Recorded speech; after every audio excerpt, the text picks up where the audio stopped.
Good morning, spiritual warriors. Welcome to a new week. The runes have been cast, and this week's reading takes us up to the 4th of July. Before I get into the reading proper, of the 6 positions of this week's cast, only one rune turned out to be a cycle rune. And as I've said many times before, cycle runes work directly on the mechanisms of self-change.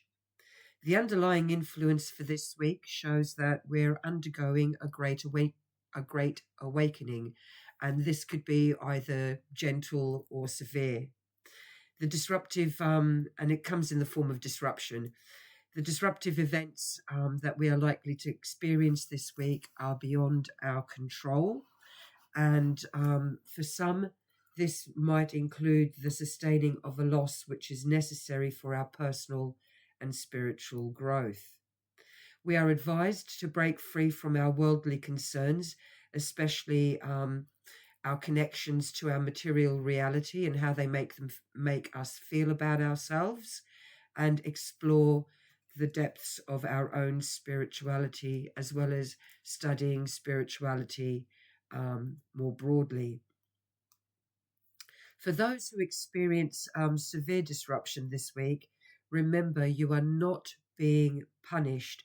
You are being liberated and freed from the burdens and blocks which keep you trapped in a negative space. And it's also shown that the more severe the disruption, the more timely and necessary these disruptions are required for our growth. On a level, it's our higher self that is guiding these disruptive forces to show us what we need to be freed from. So, disruption is not a punishment. It's actually a mechanism for healing and self-change. Where we're coming from, so this is where we've been led through. The influences show that we are being guided towards a need to become whole and complete human beings, and that we've received the inner signals to show us what our nature requires. We have been urged towards self-realization and have been through a period of regeneration and recharging right down to cell level, which includes all of the surges in our energy and emotional levels. For some, probably most of us, this has required us to retreat in strength and withdraw from some kind of pressing situation so that we can center and balance ourselves. Our challenge during this regenerative period has been to open ourselves up to our own inner light and face up to something about ourselves that we've long denied,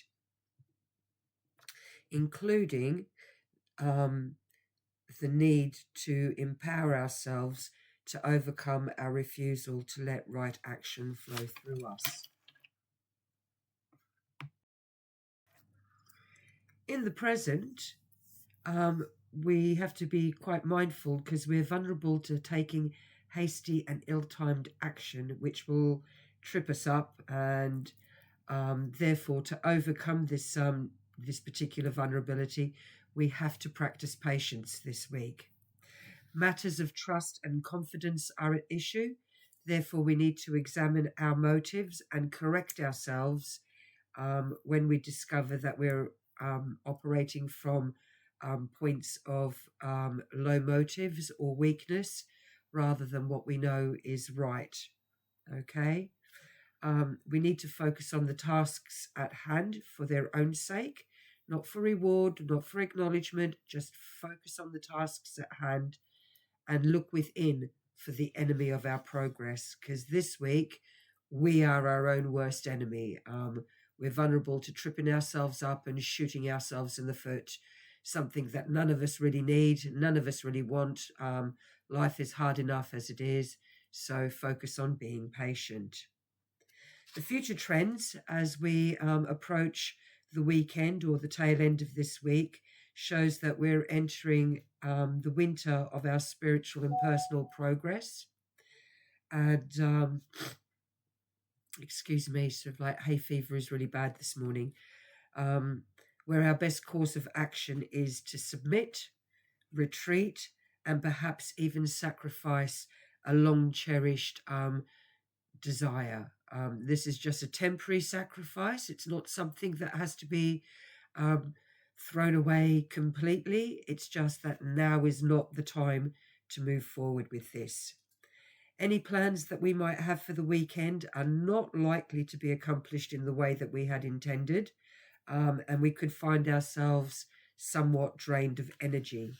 So we need to seek out the old and outgrown from within ourselves, the stuff that we're still holding on to, that no longer serves us, and let it go. And again, some kind of personal sacrifice is required to bring on the thaw. Above all, we need to exercise caution and fine tune ourselves to ourselves. We need to trust the process and remember that the seed of the new is found in the husk of the old. We are encouraged to note that things are in fact slowly coming together and falling into place both internally and externally. The more we work on ourselves, the more things will improve within us and in our outer reality. It may be that it takes a brief crisis or a difficult passage to crystallize everything for us.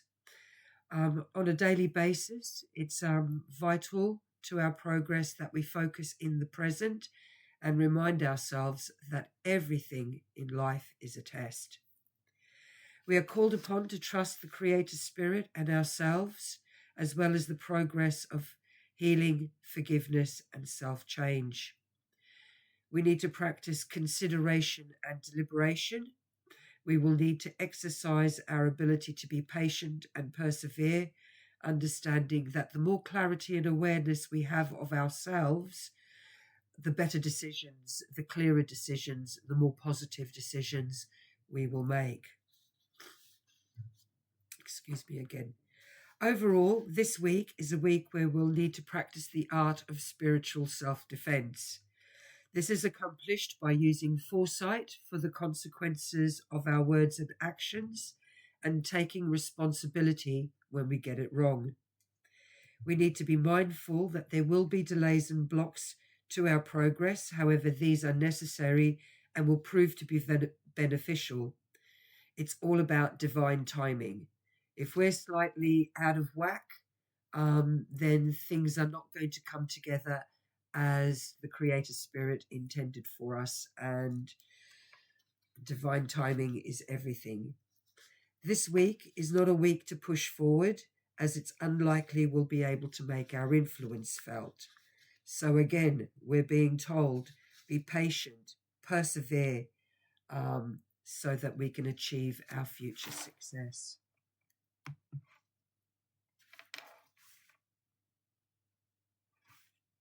Oops. We are reminded that the only way that we can truly overcome the difficulties we face is with right action. Therefore, we must think seriously before deciding on how to act. We're also reminded that it's through inconvenience and discomfort that growth is promoted. So, again, any inconvenience, disruption, delay, what have you, it's not a punishment, it's a preparation of lining us up, buying us the time that we need to cleanse the things that we need to cleanse from within, so that we are in the right place with the right attitude at the right time. Again, it's all about divine timing. One way or another, this week is likely to be testing and trying. Therefore, we're advised to set our house in order and wait on the will of the Creator Spirit. Once again, I'd like to wish you all an absolutely fantastic week. I know it's going to be a bit challenging. I know it's going to be a little bit difficult, but we do have the strength and the wisdom within ourselves if we just slow down, be patient, and listen to the voice of our higher self.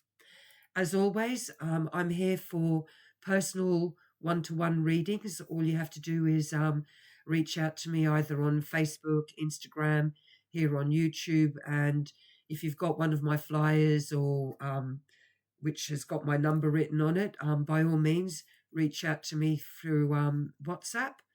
Um, I'm here for you. I'm here to help you help to grow to being your best self, living your best life. So once again, have a fantastic week, and I'll see you all soon.